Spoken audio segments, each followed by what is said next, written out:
All right, update this morning. Just got off the phone with the Southcom commander and the chairman, the Joint Chiefs, talking about our efforts at Guantanamo Bay.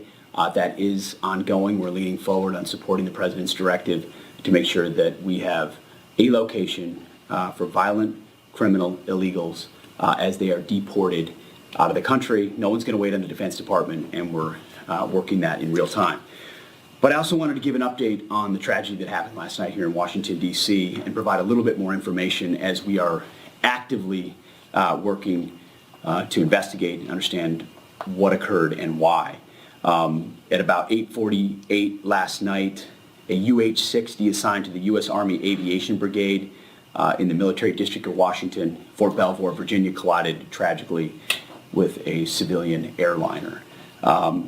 The unit involved, the Army unit involved, was Bravo Company 12th Aviation Battalion at Fort Belvoir. It was an annual proficiency training flight.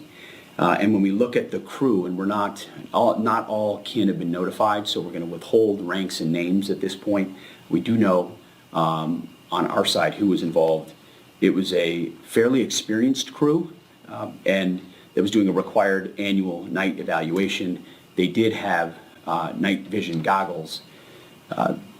The 12th Aviation Battalion, as of now, is granted a 48-hour operational pause on contingency missions as what happened is reviewed, and a senior level aviation team, an investigative team from our Aviation Safety Center, was deployed last night and already is in Washington, D.C. to investigate what's going on.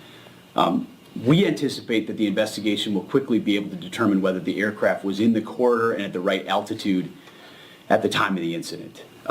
As I mentioned, next of kin notifications are ongoing. It's a tragedy, a horrible loss of life for those 64 souls on that civilian airliner, and of course, the 3 soldiers in that Black Hawk.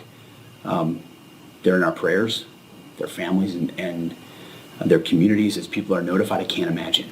And I know it's gone from a rescue mission to a recovery mission, and we're with all the first responders that are moving actively too. So at the Defense Department, our thoughts and prayers go out. We are actively investigating to find out what happened and why.